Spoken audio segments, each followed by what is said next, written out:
সাধু বেশি না অসাধু বেশি? প্রতিদিন 24 ঘন্টা অসাধু সঙ্গের অভাব হবে না।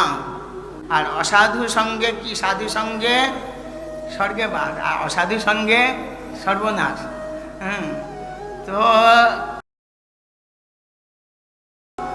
করার যে স্প্রিয়া যার যত আছে, আপনার যদি মন থাকে সাধু সঙ্গ করার, তাহলে আপনি সাধু সঙ্গ করার সুযোগও পেয়ে যাবেন।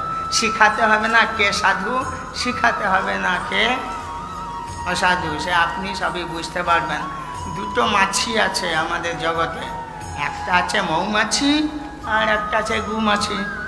মৌমাছিকে শিখাতে হবে না, পড়াতে হবে না যে কোথায় মধু আছে, কোথায় ফুল আছে, কোথায় ফুল থেকে মধু কীভাবে সংগ্রহ করতে হয়, তাকে শেখাতে হয় না পড়াতে হয়? হ্যাঁ, সহজাত বৃত্তি, কৃষ্ণ ভাবনায় থাকা হচ্ছে জীবের সহজাত বৃত্তি। কৃষ্ণ ভাবনা বাদ দিয়ে থাকাটা হচ্ছে কষ্টকর, এটা হচ্ছে জীবের বিকৃত বৃত্তি। আর এই অসৎ সঙ্গ প্রভাবে এইরকম হয়েছে। যারা এরকম মৌমাছি চেতনা, তাদেরকে বলতে হবে না কোথায় কৃষ্ণ ভক্তি, কোথায় কৃষ্ণ, কোথায় সাধু, ও ঠিক খুঁজে পাবে। নেশাখোরদেরকে বোঝানো যে বলতে হবে না যে কোথায় তোমার সঙ্গী নেশাখোর আছে, সে ঠিক পেয়ে যাবে।